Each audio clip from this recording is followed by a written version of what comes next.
Hello and welcome to the Billion Dollar Broker Podcast. My name is Ross LeCane. I'm bringing my 25 years industry experience together with leading experts around the globe to give you the insights on how to live a better life and grow a profitable mortgage broking business that you are proud of. Welcome to another edition of the Billion Dollar Broker. My name's Ross LeCane. Got a very special guest today, Brendan Lowbridge from Moneylinks. He's been with Moneylinks for the last 4 years and 2 years on his own. Comes a lot of awards in the past, Brendan. Just reading down this list, it's quite impressive. So back in 2017, you were the Regional Broker of the Year at the Better Business Awards. You've had many years in the top 10 brokers under 30 before you obviously turned 30 and then didn't qualify anymore. Yes. And currently you sit in the top 5 of Plan 1600 brokers for the number of transactions that you do. Being in a regional broker, it's hard to compete with the big boys on dollars, but I'm sure you're about the top 10 there as well. So, very impressive resume. So what I'd love to do is, start with how you got started in the broking industry. Give us a bit of your story. Thanks, Ross. Great introduction. Appreciate it. Blushing a bit, but it's a podcast, so that won't show up, I don't think. No, mate, look, appreciate it. How I got started was essentially I actually worked for a property developer. It was actually New South Wales's largest private property developer at the time. I worked for that group for 12 months out of school, and that took us right into the sort of GFC at the end of that 12 months, which is an interesting time to work for a developer, and slowly all the excavation equipment and things started to leave the site, and I thought it was a matter of time until the staff did, and we all sort of did one by one, except the developer himself and his son at the time. So took that in my stride because I was still living at home, and then sort of thought about what I wanted to do after that, and sort of did have a passion for property. And so I was definitely keen to go down that path, but I'd given up a lot of sport and different commitments to work every weekend in a sort of sales job in real estate. So I was keen to try and get back the weekends if I could, and just through doing a few different odd jobs, it's funny how things happen. I actually was working at a gym at the time, just picking up some shifts there and just basically doing what I could to effectively have a bit of play money for the weekend, I guess. And I ran into a mortgage broker at the gym and essentially got talking, and before too long had sort of started a traineeship in their office, which was an office in Toronto at the time. They're now called Jetty Finance. And so, started working with the guys in there and actually started a uni degree in finance and economics at the same time. So it sort of all happened at once, and that's what kicked me off in our great industry. Amazing. So I'm interested to know, how did that sort of passion from property be there from such a young age? So how did that come about? That's a good question. I think at school I just like to talk to people, make jokes. That was that type of personality, still am today. And that everyone kept saying, you'd be a great agent, you'd be a great agent, you'd be a great agent. So I just figured that, well, everyone thinks that I'm going to be a great agent, so that's what I'll do. And that's essentially how I fell into the job. I got my real estate license and then ended up, working in property, as I mentioned. And I just sort of seen what was going on. I knew the power of, there were successful people that I'd seen in my life do really well out of owning property. I'd seen the workings of their development, large scale developments, and sort of just knew that it was an industry that was obviously lucrative. And I guess that's sort of what at least started what was, a bit of a career path in the industry. Yeah, love it. And so you started with the Jetty Finance, and so what do you remember from back in those days? So what was the role that you started with them, and sort of where did that lead? So I started in an administration support role, like a processing role, which was ultimately working alongside a couple of the brokers there and essentially helping them with all the, the standard stuff that role would do. So essentially collecting information all the way through to submitting loans, talking to the lenders, and then obviously, everything in between. So essentially sat in that role. I think probably might have been a couple of years. Obviously the salary wasn't great. It was just one of those roles where you really learnt how things work, how a home loan got put together. Obviously sitting alongside some great brokers at the time, some of whom are still great friends, today, and I still consider mentors. So I was lucky to essentially end up in a role like that, and just did a lot of the administration support. And I guess when I look back at it now, it wasn't too much of a challenge. The salary was low, but I was also young and I didn't have too many overheads. So I do see that for a lot of people starting that way would be challenging, but for me it was fine. I made enough to have fun on the weekends with my friends and take a few girls on dates, I guess. So what more do you want? Exactly.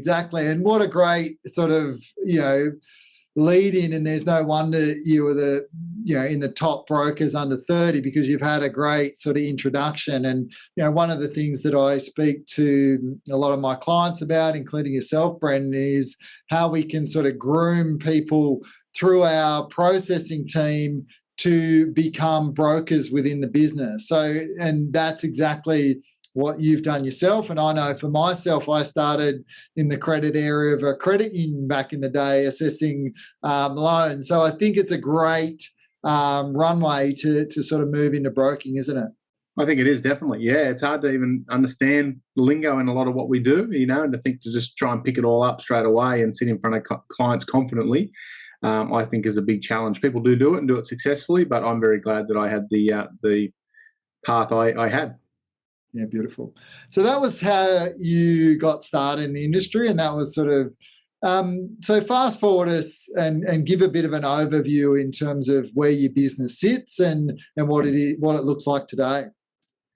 So we're a business that has 8 staff in total. We've got 3 people, including myself, that deal with the customer-facing work. So we essentially cover different aspects. So we've got a mortgage broker that will do all the stock standard lending for like first home buyers and your typical mum and dad clients. Her name's Sienna, does a great job. And then we've got myself and Connor, who sit in a finance strategist role, where ultimately we can do that sort of stuff where it comes up, but predominantly we would focus on the more in-depth strategy around a client, potentially restructuring a portfolio or essentially creating wealth by buying more investments and things like that. So, and we also do commercial lending in these roles as well. So the 3 of us would face the customers.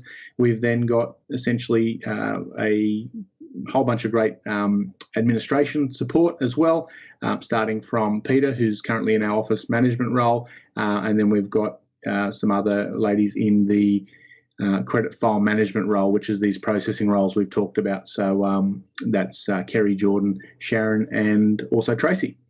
Beautiful. And we can talk a little bit more around the structure and sort of how that sort of workflow goes a little bit. But just wanted to touch on a couple of things that you said. The fact that you call yourselves finance strategists, I think it's a great term, and I see so many brokers that are so transactional that they need to think of more themselves as finance strategists and look at the big picture. So how did that term come about?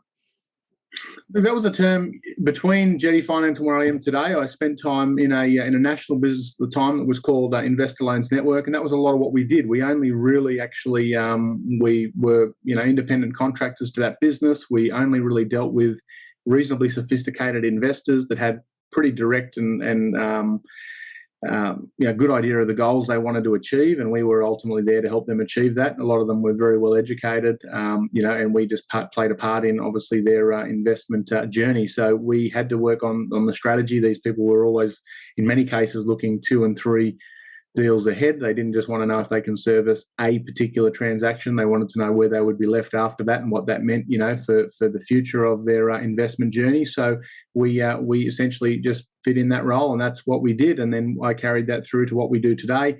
And I make sure that, the team that I'm working with, obviously with your help as well, Ross, we make sure they're educated in the same way, because I want to make sure that they have that skill set. So when they come in with us and they get trained, they have that additional skill set over and above just being a great broker, which in my opinion really makes us, a lot more, a lot more secure when it comes to disruption and online lenders and things like that. I think that we've got a nice point of difference and a unique proposition. Yeah, I love it. And sales is all about how you go about adding value to people. And, I ask a lot in my sessions in terms of hands up if you want to be financially free and have choices in retirement. And, 90.9% of hands all go up, right? So, and if it's something that we all want, then chances are your clients want that same sort of thing as well. So rather than just dealing with a transaction, whether it's their first home or an upgrade of a property, you take that bigger picture view where you view yourself as you said, 2-3 deals ahead and sort of have better conversations. So what are some of the, in your standard process that you do, what are some of those sort of questions that you ask to sort of uncover these investment opportunities? So, look, for the skill set and knowledge we have, we can always continue to do it better, and we're definitely guilty of often not going in as deep with these conversations as we could, and we're working on that constantly. But one of the things we'd always have as a conversation with people is better understanding what their ultimate goal is and where they want to end up, because we know first home buyers generally don't stay in their property forever, and we know that most people don't necessarily want a 30-year loan. So we'd be having conversations from the outset at the very minimum to sort of better understand, when do they essentially want to, as a first goal, be debt-free? And you often find that when you talk to people about that, very few want to be working all the way through to the expiry of their loan term, or even the government's, sort of set retirement age. So just starting those conversations makes them think, well, how can I have my home paid off in my 30s or 40s? How can I, make X amount of wealth that will then give me a retirement, a comfortable retirement full of choices, like you said, where they can live life on their terms. So it's just asking some of those questions that are a little bit deeper outside of the product. And ultimately, you start to get some great answers, like you said, because a lot of people, or most people, want to have a certain level of financial freedom. That's just where you get to when you start asking those questions. Definitely. And, knowing your background and knowing your passion for property. So this is something that you personally are passionate about as well. And so you invest in property yourself. Am I right? You're correct. That's exactly right. And have been since around the same time I, started in this industry, about 2009, 2010. So as soon as I had the ability to get into property, I made sure that I did and have actively invested, ever since. Beautiful. And how important do you think you actively investing when you're having these types of conversations with clients? How important do you think that is? I think it's very important, particularly for the clients that want to, take that step and own an investment property, or they want to know that, it's possible to pay your home off in a certain amount of time. There's a certain level of, I guess, you can speak with conviction and confidence when something's worked for you. And ultimately, everyone's got a different journey. Not everyone wants to own a larger portfolio or multiple properties. They might just want to own a investment property to pay off their home loan in 12 rather than 30. So there's all different spectrums as far as what people want to achieve. But I think until you've done it, it is difficult to try and emphasize, basically be able to have those conversations with the clients genuinely, because, as you know, Ross, you're an active investor. There's issues you have. It's not all smooth. There's tenants causing problems, or you might have vacancy. You might have to go in and get your hands dirty, do a renovation. All sorts of things happen. So it's ultimately something that you've got to, I think, experience to be able to have that journey with the customers genuinely.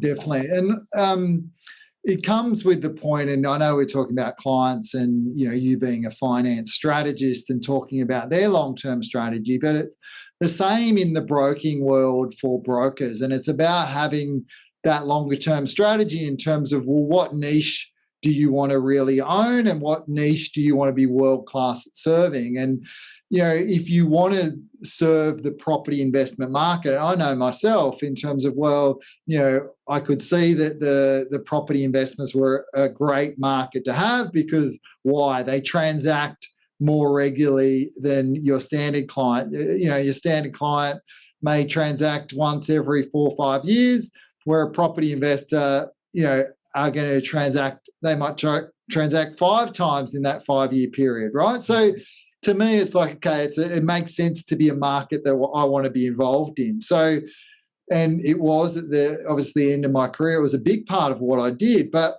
it wouldn't have been a big part of what I did unless I'd set the strategy, right? Unless I'd set a goal that, hey, this is a market that I want to actually get involved and I want to be world-class at serving. So you set that goal earlier than you want to be able to do it. And obviously you educate yourselves, you read the books, you listen to the podcasts, you actively invest yourself and grow your portfolio. So come, a couple of years down the track, you can really be the best person and the best solution for your clients in that space.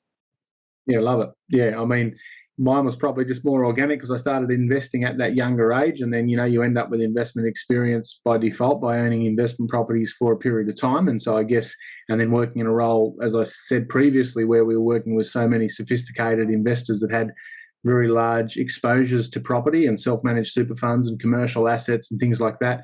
I think it was just learning really through the journey of the clients. And what we tried to do, particularly, you talk about plans, the one thing we tried to refine in Moneylinks when I embarked on that journey, we could see obviously the writing on the wall with APRA changing things, and it was very, very difficult for the larger property investors to essentially move forward. Many of them couldn't even refinance because the screws got tightened, and obviously their portfolios now were being assessed at a level they couldn't service with the new restrictions. So we tried to really condense some of that high level information and bring that down to that mum and dad who's potentially on the fence on whether they invest or not. They're professional people with high incomes, they've got equity in their home.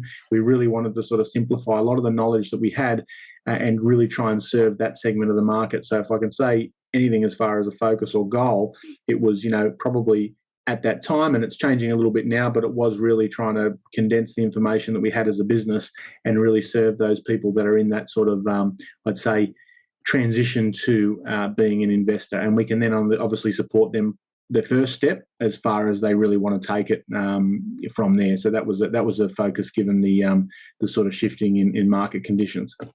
Oh, exactly, and you're great to do that because you've invested, you've developed, you've worked for these companies that have perfected how to do the investment property and strategies around finance. So you come with a great pedigree to be able to do that. And I guess leading on from the property investment and the skills that you guys have in that, I think another thing in terms of, and we've worked together for a while now, is around just the energy that you and your team have and around that service proposition. So you want to talk to me about that and tell me why that sort of speed to service is so important to you guys. We just think it's a way to stand out, believe it or not. I just really think, if I ever think about probably a referral that I've been given by anyone, be it an agent, solicitor, whoever, accountant, planner, often if they're unhappy with a broker and they're getting a second opinion, you never really feel that, you never really see that someone complains about a broker because they didn't have the credit knowledge. Because a lot of that sort of stuff customers don't really see, in my opinion. So, and most brokers are pretty good at the sales, so they probably can fumble their way through something even if they may not have the exact credit knowledge. So what you tend to find is most customer complaints that I come across, at least, are based on non-responsiveness. So, someone not getting back to an inquiry, or a client submitting all their documents and essentially not hearing back and not knowing where it's up to. So we just knew if we, set some internal policies around speed, around getting back to a lead as quickly as possible. 100% has to be same day. Ideally would be, within the hour. We would make sure that when anyone submits their documents, we're moving forward in 24 to 48 hours maximum, even in a busy time. And, that's where in Newcastle, we've just moved into a lockdown.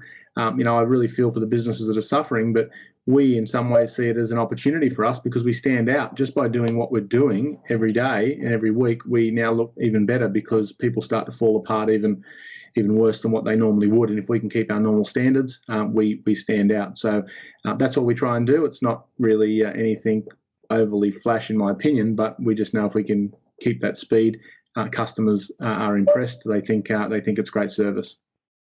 Beautiful. I love it. And in terms of, I've read some stats on speed to service, and, quite often clients will just go with the first person that responds to their lead, right? So if they've called 3 people or emailed 3 different providers or 3 different brokers, chances are that they will just go with the first person that responds to their inquiry and who gets onto them the quickest. And, some of the things that we've worked on and spoken about was sort of the ability to, get not only Brendan, because Brendan may be in appointments. And so tell us about who else in your team is able to sort of deal with that front end lead. Yeah, so we've got essentially now 4 of us equipped to take a brand new customer, new to business, and we've been probably we've critiqued that training around that customer experience for that first conversation. But then we've also got the whole team that can talk to an existing customer now. So essentially, basically our office manager through to the credit file managers, anyone can essentially pick up an existing customer lead that comes through straight away and start the process, because in reality, the process is really just doing the qualification on that call, and it's positioning them to start collecting their documents, So realistically, it's it's a pretty easy process once you've got it there in front of you and you can follow it. We've got it there for the people that want to, obviously follow that to the T for the first few times, but then it becomes more of a natural conversation. So we're equipped that essentially, at any point in time, no matter what brokers are in the appointments, we should have the ability that, someone can get contacted very quickly. Yeah, love it. And I think that's a tip for a lot of brokers out there. If you haven't trained up your support people to be able to, take a lead off the market, and, it's just a matter of training them to be able to take that phone call and say, look, hey, Brendan's currently in an appointment right now, but I'd love to get the process started for you. Do you mind if I ask you a few questions? Great, go through the process. All right, in order to get this started, we're going to need a list of documentation so Brendan can provide the best solution. Or what I'll be doing is following up with an email and a fact find, and you can complete that and get it back to me, right? So that's as simple as it needs to be, but it's likely going to take that customer off the market, and you're going to be able to sort of start your process. And by the time you actually speak to them, Brendan, you're going to be able to add them a lot more value. Yeah. Love it. And one thing I'll add on there, Ross, because you did help us a lot with that, and it was big. Like I thought that I was best positioned to have all those conversations, but what I actually found was, by someone else jumping on the phone and saying, Brendan's busy with clients at the moment, but we didn't want you to wait. We want to make sure that you get service straight away. It actually really made the client enjoy that experience, and I think feel like they were very well looked after, that they didn't have to wait. So in actual fact, I've found that conversions are equally as good as what they would have otherwise been, and the customer feels like they're really being looked after because it's getting actioned even when I might not be available. Yeah, love that. So in terms of one of the things that you mentioned there was around referral partners, and knowing your business, this is a strength of yours, that you get a lot of business from referral partners, and these things don't just happen. So what are some of the strategies that you use to develop these partnerships? I think time, as much as, that's just one that happens over time. But I mean, you do strengthen relationships over time and delivering for people. All the sort of basic stuff like keeping them updated, keeping them informed, particularly agents. Agents, often just want to know where something's up to and the likelihood of something going ahead. And if you can get everyone on board, the client, the agent, and obviously us from the start, they can really get a lot of value out of that process. So ultimately, I think it's just being open and transparent. And once again, it's that speed to the customer that we talked about. If someone gives you a referral, acknowledging them that the person's going to be contacted within the next hour, even as a referrer, that blows them away. We make sure everyone gets thanked on settlement for any referral that we get. We've got different ways of doing that. It does vary depending on the person and the referral they gave us. But, you reward the behaviour you want to continue. So, if someone gives you a great referral, you make sure you reward them for what they've done and look after them for that. So there's nothing really groundbreaking, I think, that I really can share, but we just try and make sure we look after the people that look after us. We try and keep people in the loop along the way. You're saying it's not groundbreaking, but a lot of people don't do it, right? It's the basics. It's the communication. It's the speed to contact. It's keeping them involved in the loop. It's the saying thank yous that are the basics. And it's like a sporting team, right? The All Blacks are the best rugby team because they do the basics really, really well. And consistency with the basics is what will give you those referral partner relationships. And, there's no wonder you guys do it, and you do it really, really well. So the other things that we wanted to sort of touch on today was, just around, talk a little bit about, some of the advice that you get, some of the sort of the mentoring, the coaching, and some of the practices that you put into your daily activities, because similar to the basics we do with the investors, being one of the top brokers in the country comes down to some daily disciplines as well. So you want to just talk on that for us a little bit? Yeah, so I've been sort of doing this for quite a few years. I'm accountable to my day. Essentially every day I've got to sort of send this in, but essentially I've got an ideal day, which you probably can't see it very well there, but I actually still do it written because I prefer to write things on this. Everything else is computerized, but I like to write this one out. And essentially broken down, it's just every part of the day in half an hour increments, your sort of top goals for the day. I put in what we call TENS, which is basically to make your day enjoyable. So whether that's, a cup of coffee, training at the gym, cuddling your wife or your son, whatever that might be for you, I put those in there so you make sure even a shit day can be good if you have those in there consistently. But from a productivity point of view, it's just about being accountable.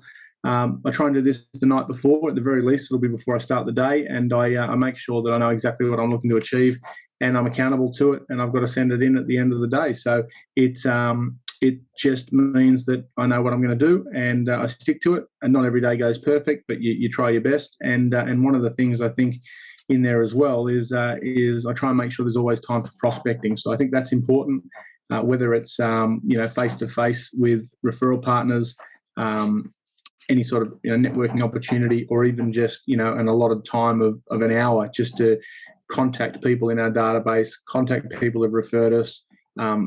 Things like that, effectively, that you just block out that hour for, so that you're continually planting seeds for 2 and 3 months down the track.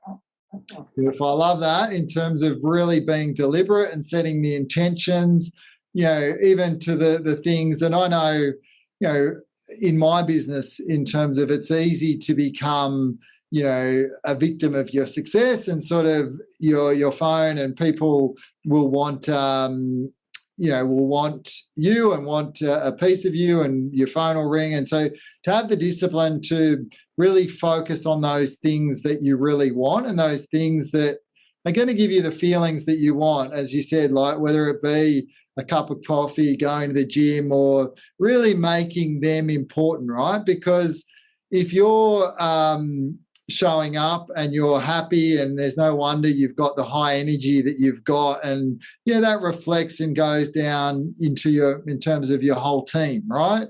As well as then having the things that you want to achieve in the day. So I love that. Yeah, it works well. Right. Beautiful.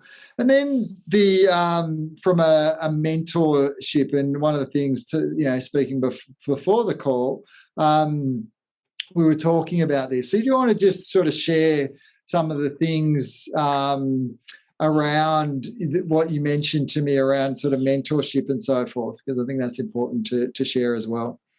Yeah, definitely, Ross. So one thing I found in our industry, having been a young person and being involved in the industry for quite a while, I noticed that there was a real lack of great, I suppose you'd say, coaches. You could find mentors because, you could obviously, and I'll talk a little bit about that, but there was not really the proper sophisticated coaching like you've created. And so what I found myself always doing was gravitating towards, the different real estate coaches. So there's, some great people in the real estate industry. Tom Panos was one. I'd go to his events, and there was a certain level of, information you could get out of there, particularly around prospecting. But I still felt that they just did not really fully understand our industry. So I tried to, continually upskill myself and align myself with people. The ideal day comes from a coach that I use. His name's Dr. Fred, who's fantastic, who helps on a holistic, life, business, and everything in between. And then obviously, a huge huge one for us, obviously, Ross, was being introduced to yourself and making that connection, and jumping into one-on-one coaching with you was massive, because I felt that, for the first time I could actually, deal with someone that had been at the level we were, and obviously far, far past that. So, being able to have your guidance has been massive as well. So I've always made sure that there's been a level of financial and time investment into, catching up with both mentors that might be a bit more informal, where you might have a monthly lunch with someone that you look up to and aspire and is doing what you're doing, and you can sort of do those on an informal basis and take things away and model those people and grow as a result. And then obviously, on a formalised basis, between yourself, other coaches I've worked with, and we look to do team training as much as possible as well. So we really put a high emphasis on that, and I think that the returns have been well and truly worth the investment. Love it, and I love that you get your team involved and do the training as well. And we often speak about how important that is in terms of having that professional team. And again, similar to what we said around the basics, if the reason that professional sports teams are the way they are is because they train more than they play. Right. And so if we can get that mentality within our business as well, then that's great. We train them up, and obviously they're going to perform at a lot higher level. And, they're the ones that are face to face with our clients, right? So we've got to treat our staff like our best clients, because they're the ones that are going to deal with them. So I love that as well. In terms of, I know from my perspective, I'm interested in to chat with you about it, but, before becoming a property investor, and I think property investment really helped my business, because you view the expenses that you spend, and similar to, mentoring and coaching and other sorts of costs in your business, you start to view it differently, right? You view it as an investment, because you can see what the risk and what the return will be, right? Mm-hmm. But probably before I became an investor, I would probably look, and even onboarding and investing in staff and things like that, I would probably see them more of a cost, and there was a bit of a fear around it, right? Then when you start putting the investor hat on and you start thinking of the return of that investment, it shifts things. What's your thoughts on that? Yeah, definitely. I think analytically, Ross, you're obviously great, and you've probably got a slightly better attention to detail than me, I think, from the time we've spent together. So I can see what you're saying there, but I think it definitely applies. Like I think that after, investing, and you see your portfolio grow over time, which is obviously very powerful as well. And I definitely see the business the same way. So if we spend some money on a referral gift, and we really look after a referrer that's done well by us, I don't really see that as a expense, if you will, as you mentioned before. And it doesn't hurt me to go and spend the money we do every month on gifts, or if we've got a great client that wants us to essentially sponsor his sailing boat, we'll do that without question, because we see that as, once again, a value add to them, and they've been a value add to us. So I don't get caught up on any one expense and analyze it to the point where I'm worried about getting an immediate return, because I see it as a long-term there's a long-term value play with it. And definitely, I think you look at it, as like you said, the risk versus return. We don't just go and blow money anywhere. But at the same time, if it makes sense, we're not going to hold back, and that goes with coaching as well. So a decent part of we do have a reasonable coaching expense across 3 different people that help us with our business. But we think that we've got extraordinary amounts of value out of them, and so we don't begrudge that at all. Yeah, exactly. And I know myself, even coming into my coaching business, I invested in a number of different coaches and spent quite a bit. But the way that I viewed a coaching business and a broking business is a bit the same. Whilst we're not selling a product, we're selling we are the product, right? So we have to invest in ourselves, because the knowledge that we're providing is the thing that adds value, that creates the sale, right? So if we're not investing and putting things into ourselves and into our team, then we can't give it away to others, right? Yeah. So that's the way I sort of view it. And I had that sort of chat with my accountant. It's like, no, I don't have to go and fit out an Aussie store, but I have to fit myself out, so I can ensure that I'm giving the best information and the latest sort of information and tactics to the people who I'm serving, which is, ultimately going to grow my business. So, I definitely agree with you. Awesome. All right, Brendan, just in wrapping up, I always ask this question in terms of, for a new person that wants to sort of get into the broking industry and quickly scale their business, what's your number one tip that you would give to them? Mentor and coach. We've talked about it before, but if I could go back, to 2009, or call it 2011, after I'd done my couple of years as a in a processing role, and then, here's a phone, here's a laptop, go and, do your best, and whatever you earn, we'll pay you a split of it type thing. That's a daunting place to be. But the reality is, there's a science to achievement. Tony Robbins talks about it. Essentially, people have done it before. It's, there is a exact step that you can take, and more often than not, when you model someone that's done it before, you will be successful. There's often not many things that haven't been tried and tested. So if you can leverage off that, and like we talked about, make it an expense in your business plan from the start, that you're going to have someone like yourself, Ross.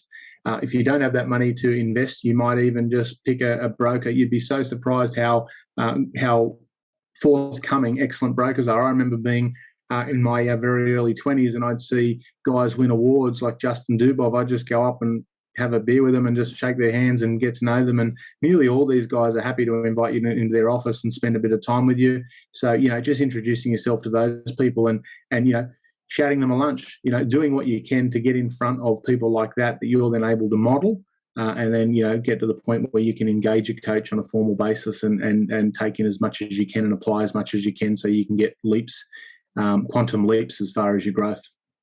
Beautiful. And I didn't pay Brendan to say that, so I was totally unsolicited. So awesome. And, Sam Walker, who I had on the podcast last week, was exactly the same. He started at a conference. He pulled me aside and we had a beer, and I gave him my knowledge, and probably spent an hour and a half with him. And and I was more than happy to, right? So if you show you've got that energy and willingness to learn, I agree. People are going to give and support. So thanks, Brendan. It's been a great conversation, loads of value for all the listeners out there today. So like Brendan, if you do want some more information about coaching or working with us, please connect with us. We've got a couple of ways you can connect with us. We've got a private Facebook group on Facebook called The $1 Billion Broker, so ask to join that.